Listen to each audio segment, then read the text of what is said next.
Welcome to the Neo-Masculine Minutes podcast show, where my co-host Dan Ploger and myself, John Protek, discuss the truth about unreliable information.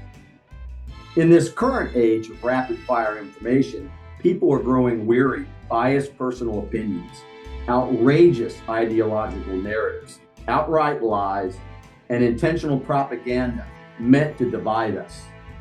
Dan and I wonder, when will people fall for the truth?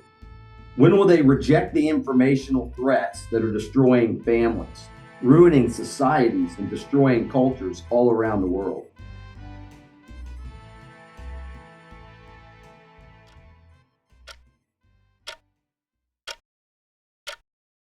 Hello, everybody. Welcome back to another episode of Neo-Masculine Minutes. Here I'm along with my co-host, Dan Ploger, another critical thinker who understands how important it is to trust your intuition, but also the concept of critical thinking and due diligence.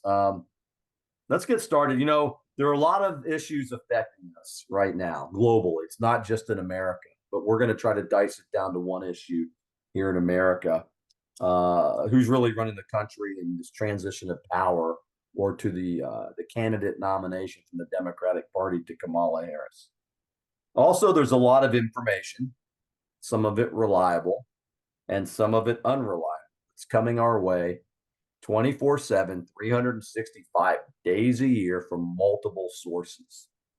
So it's really another serious understatement that it's a challenge to do what we need to do, sift through that information to find out what's actually true. I personally believe that it starts with intuition, something that all human beings have inside of them. You know, never underestimate the value of a first impression.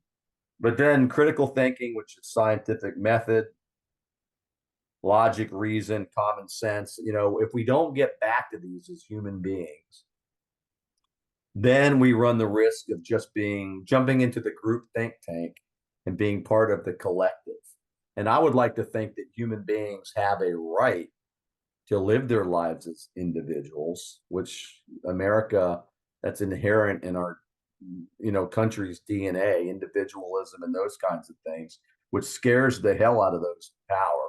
But let's go there, Dan. Let me ask you this. We'll start right off the bat, right now, this day. Who's the president of the United States right now? What's your intuition telling you? How do you think and feel about that? Well, my first thing that strikes me is that number one is our president is not in control. That's a scary thing on its face. Somebody else is making decisions that affects the outcome of our presidential election and our presidential candidate, plural. I find that to be a very scary situation. But now we're in a situation where the president is not capable of campaigning. It's been deemed he's incapable of winning the next election, presumably because of his cognitive problems. But yet it's not enough to invoke the 25th Amendment and install the vice president as the president. I'm just confused, John. I really don't understand. There seems to be on one hand that Obama is really in his third term and has been in his third term and is now seeking a fourth, or it's we just don't have anybody in control, and that's a bad situation because we got potentially two world wars brewing, both in the East and in now South America.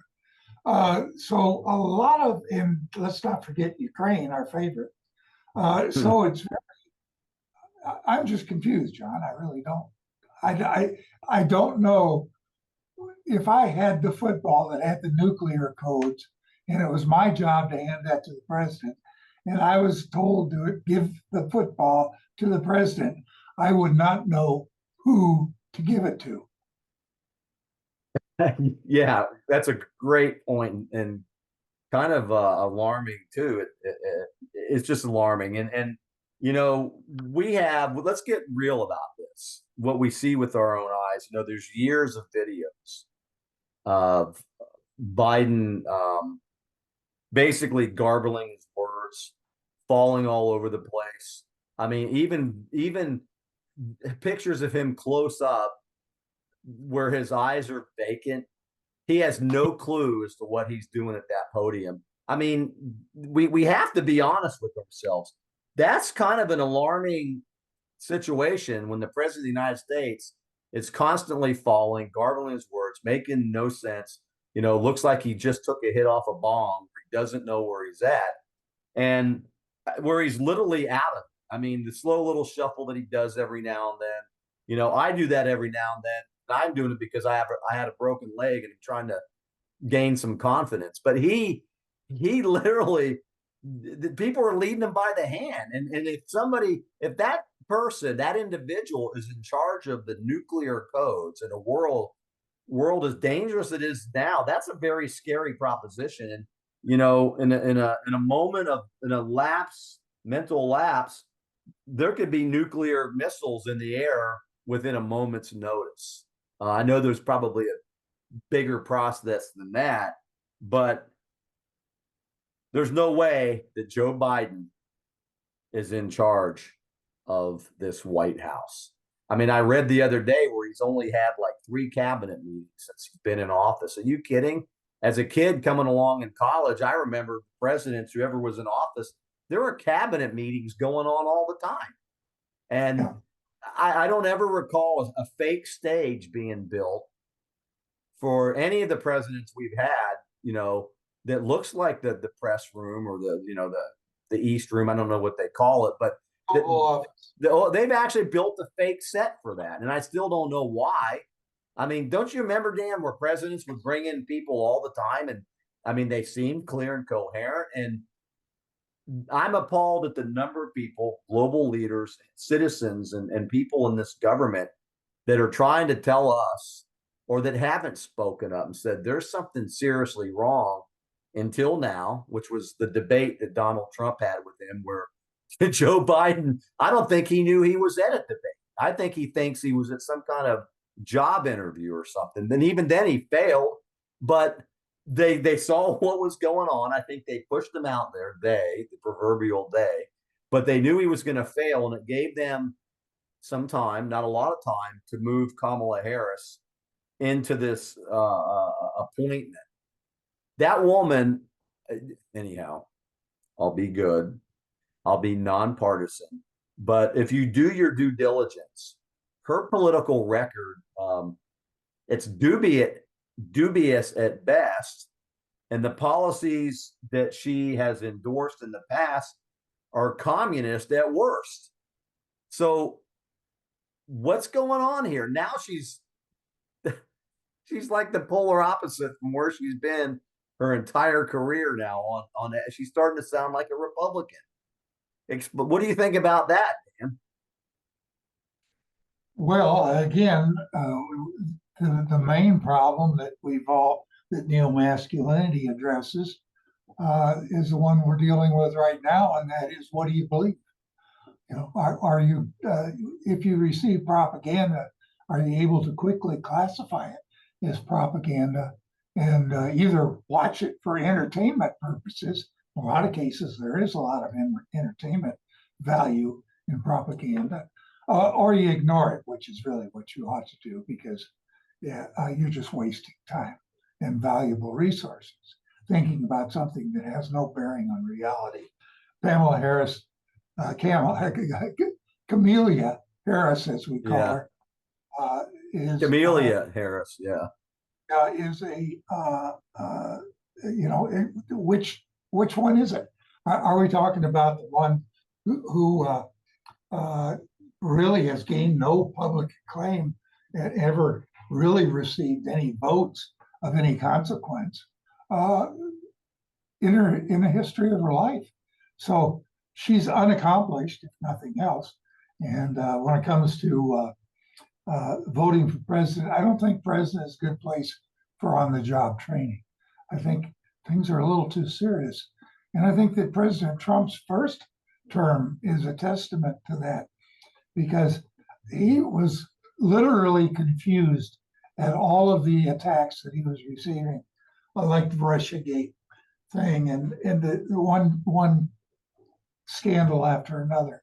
And it wasn't until the third and fourth year that he really had a good feel for what the deep state was about, who was comprised in the deep state, and really what needs to be done about it. Yeah, some great points. I'll take the whole situation with Camelia Harris, and Joe Biden, who's not there. Everybody knows it. Come on, be honest, people. I'll take a word out of the liberal-minded lexicon, out of their dictionary. It's just plain weird, right?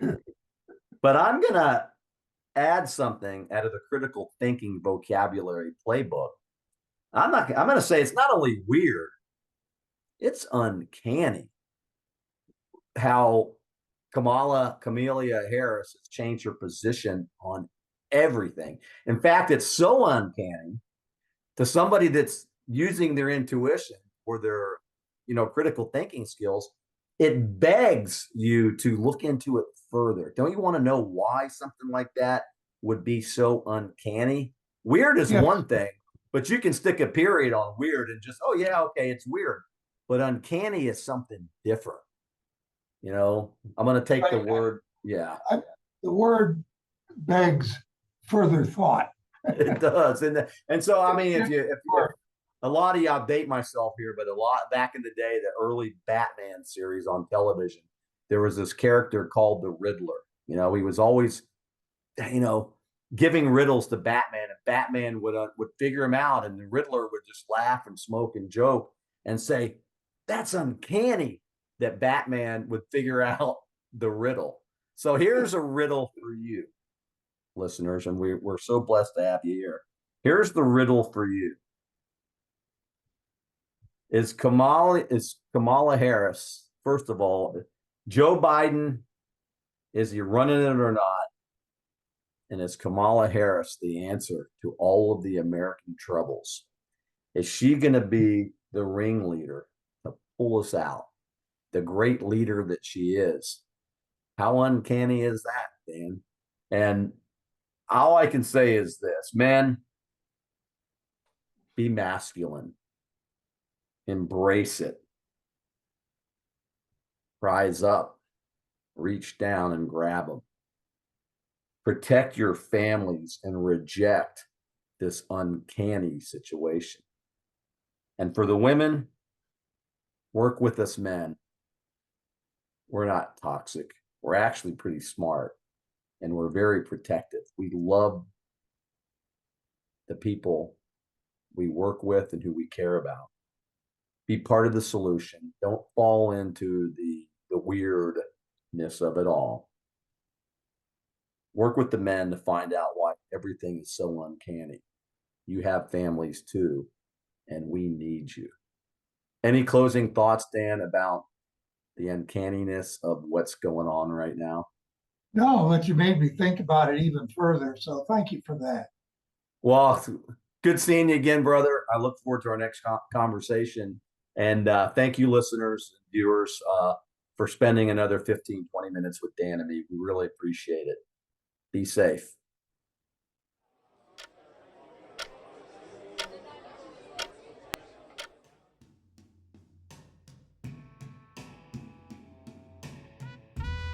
Thank you for joining us on this episode of the Neo-Masculine Minutes podcast show. For the men, it's simple. Think for yourself. Dig deep. Reach down. We appreciate your earnestness in wanting to embrace your masculinity again. You are indeed the sentinels of information. The people you care about are waiting for your leadership, hoping you step up to fulfill your masculine role as protectors of the human race, to save it from any further destruction caused by unreliable information.